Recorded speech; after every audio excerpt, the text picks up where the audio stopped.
Bonjour à tous et bienvenue dans Chimie Facile, une série proposée par la chaîne Kozo Academy. J'espère que tu vas bien. Avant de commencer, n'oublie pas de t'abonner à la chaîne, activer la cloche pour ne rien manquer.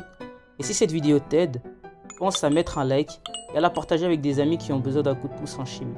Merci d'avance. Dans la capsule précédente, on avait vu de quoi est constitué un atome. Dans celle-ci, nous allons voir le changement du modèle de Rutherford à celui de Bohr. Dans un premier temps, on va faire une remise en question du modèle de Rutherford. Puis, j'introduirai le modèle de Rutherford-Chadwick. On terminera avec le modèle de Bohr et t'attends en fin de vidéo des exercices. On commence.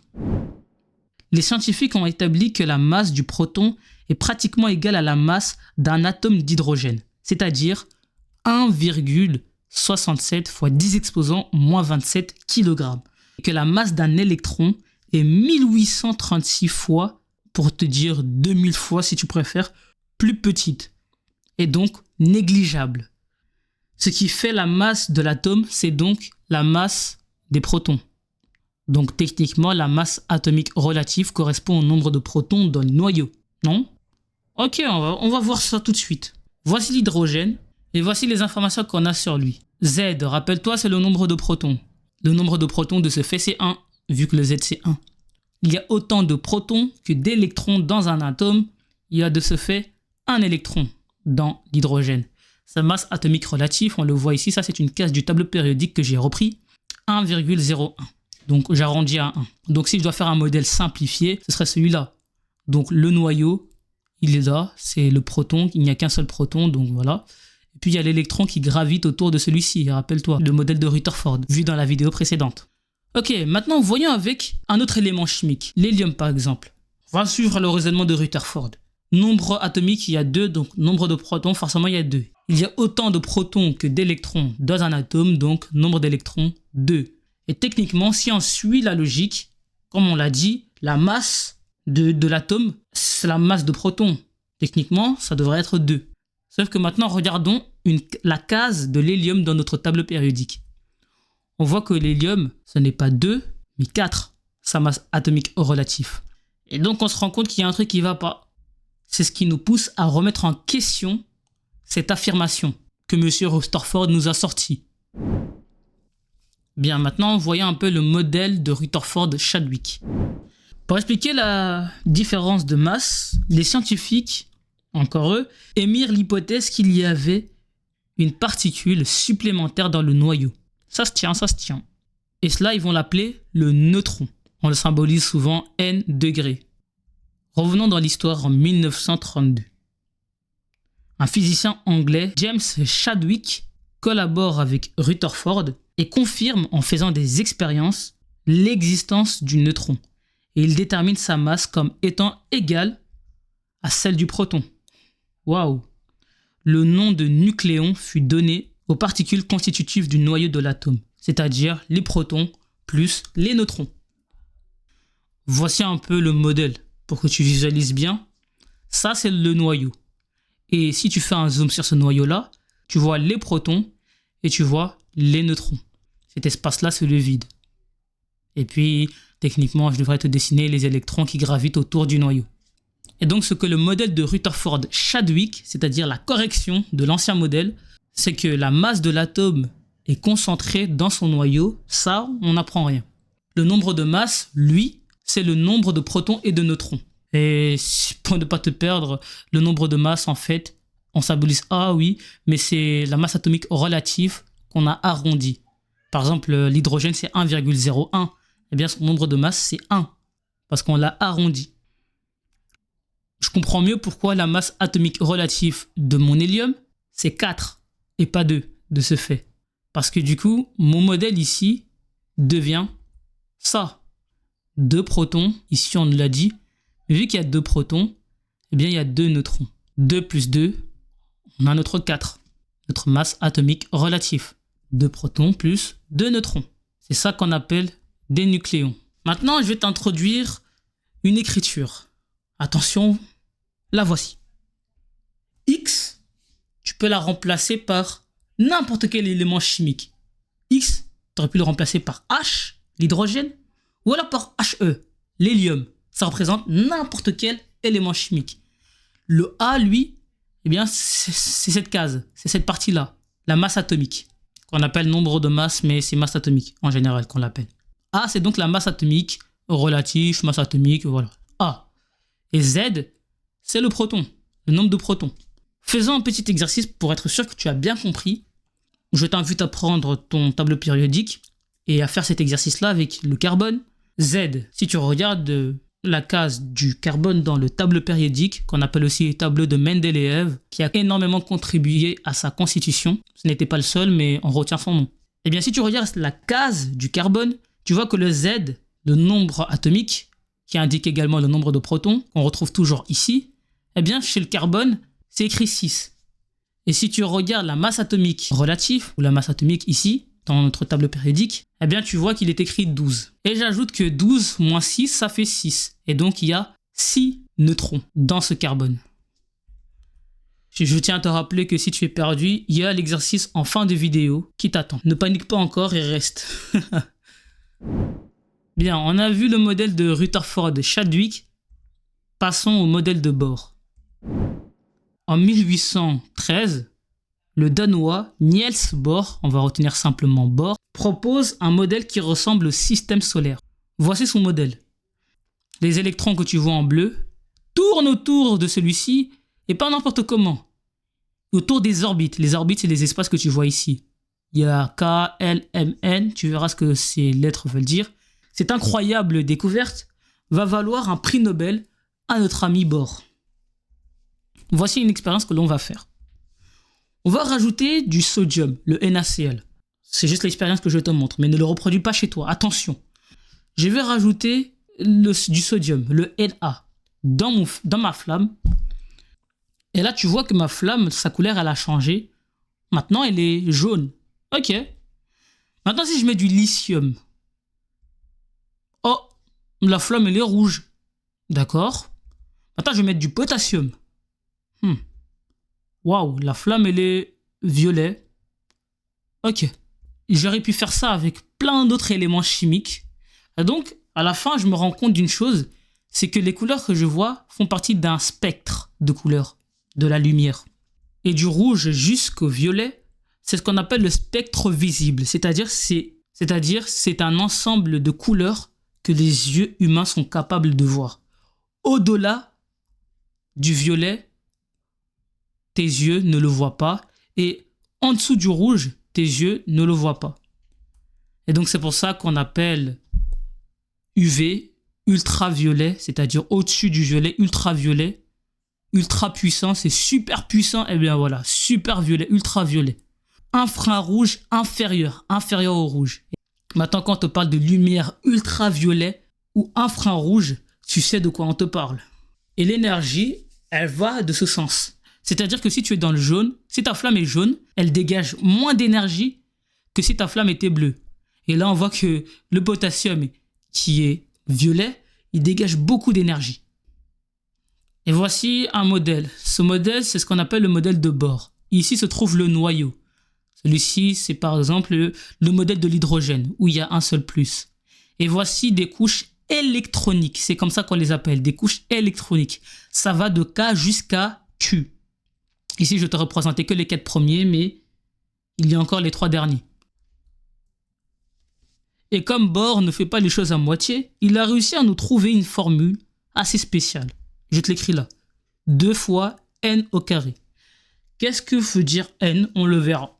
Là, je te le colle parce que en mathématiques, quand il y a un nombre et une lettre, des fois on ne met pas le fois. Je ne t'apprends rien. Le n, c'est le numéro de la couche. C'est-à-dire que si je me trouve sur la couche K, eh bien n vaut 1, c'est ma première couche. La couche L, c'est ma deuxième couche. La couche M, c'est ma troisième. La N, c'est ma quatrième, etc. Jusqu'à Q. Mais ce qui nous intéresse, c'est les 4 premiers. Car tu vas voir qu'au-delà, ça ne marche plus. Cette formule ne marche que pour les 4 premiers, de K allant à N. Au-delà de cela, ça ne marche plus. Récapitulatif de ce que je t'ai dit. Voici un tableau. Donc, on va voir ça ensemble. Ici, la couche K, N vaut 1 comme je l'ai dit. Et donc, ça on fait le calcul, 2n au carré, 2n au carré, vu que n vaut 1, bien, j'ai 2 fois 1 au carré, j'ai 2. On va faire la même chose avec L. N vaut 2, donc 2 fois 2 au carré. 2 au carré, c'est 4, fois 2, 8. M, 3. 3 au carré, c'est 9, fois 2, 18.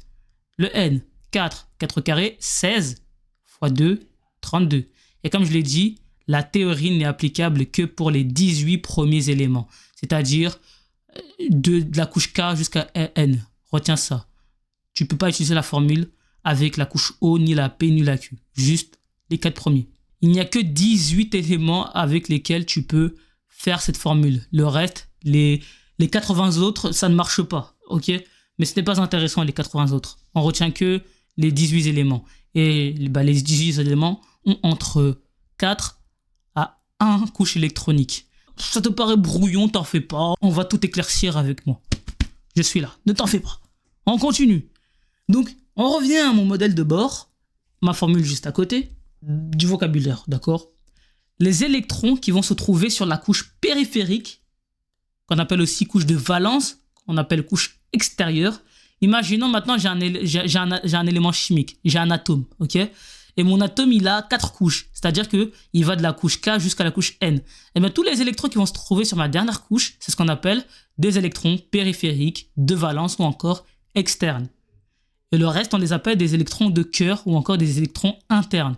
Donc si tu aimes bien te retenir externe, interne, tu peux, mais sache que périphérique, c'est la même chose. Donc tu peux tomber sur électrons de valence dans un chapitre et tomber sur électrons externes ou électrons périphériques dans un autre chapitre. C'est pour que tu ne sois pas perdu.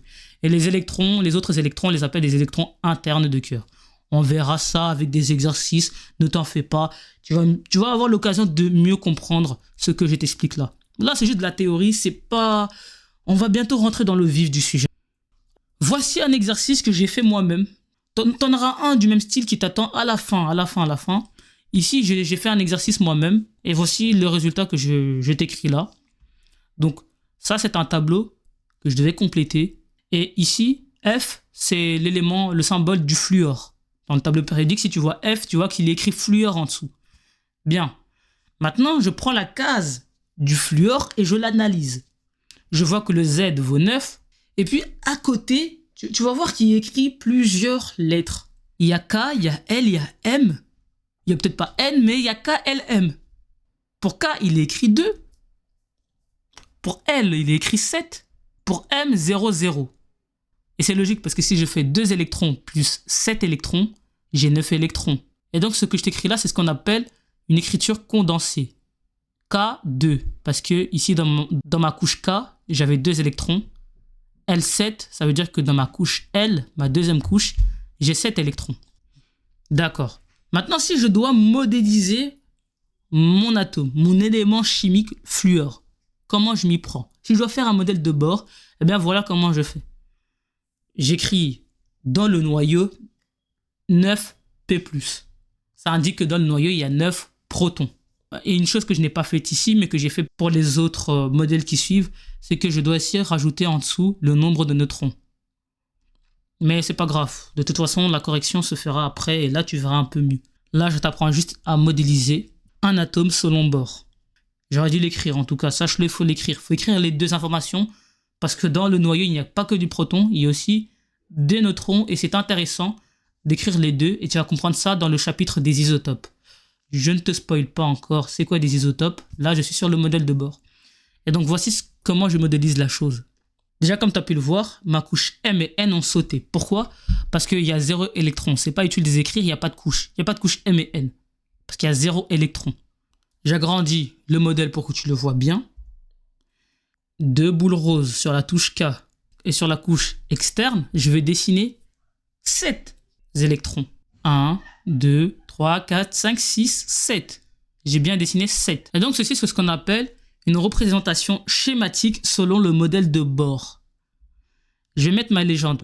J'ai mis une boule rouge et une boule bleue, mais je ne t'ai pas dit qu'est-ce que représente la boule rouge et qu'est-ce que représente la boule bleue. C'est là l'utilité de ma légende. Les boules rouges représentent les électrons de cœur et les boules bleues, les électrons de la dernière couche, c'est-à-dire les électrons de valence, qu'on appelle aussi électrons externes ou électrons périphériques. Et les électrons de cœur, on les appelle aussi électrons internes. Voilà, le rappel est fini. Maintenant, passons à l'exercice où tu vas pouvoir mettre en pratique. Un outil que tu vas devoir utiliser, c'est le tableau périodique des éléments. Je t'en fournis un. D'ailleurs, j'ai passé plus de 10 heures à le confectionner celui-ci. Serre-toi-en, je t'en prie. Exercice numéro 1, je t'ai filé un tableau. On te demande de le compléter. Voici le symbole. Si tu te rappelles bien l'écriture que je t'ai présentée au début de vidéo, tu vas devoir compléter certains, comme tu le vois. Ici, je te demande le nombre atomique, le nombre, rappelle-toi, c'est le Z, le nombre atomique. Tu vas devoir remplir cette case-là, et donc tu vas devoir l'indiquer ici, le nombre de masse. Ici, c'est le nombre de neutrons que je te demande, et là, c'est le nombre d'électrons. Et donc, je te rappelle que le nombre de masse, c'est la masse atomique relative qu'on a arrondi à l'unité. À l'unité, c'est-à-dire sans virgule. Là, on va te demander le nombre de neutrons et le nombre d'électrons. Deuxième exercice maintenant. Complète des cases et représente le modèle de ces atomes selon bord. Voici l'hélium, voici l'azote. Complète-moi les informations comme le fait le tableau périodique. Et après, fais-moi un modèle de bord de l'hélium et de l'azote. Bon travail. La capsule touche à sa fin. J'espère qu'elle t'aura été utile. N'hésite pas à soutenir cette chaîne qui est à but pédagogique, c'est-à-dire à but de soutien scolaire pour les élèves qui ont des cours de chimie de tout niveau. Et en laissant des likes, un abonnement et des commentaires, tu m'encourages à produire davantage et beaucoup plus rapidement ce genre de contenu qui, j'espère, ira jusqu'au niveau terminal. Oui, je m'appuie d'un manuel scolaire très détaillé sur la chimie pour produire mon contenu. Et cela me prend énormément de temps. Et donc, si tu as regardé la vidéo jusqu'ici, commente, soutiens pour m'encourager à continuer dans cette tâche noble. Merci, à bientôt.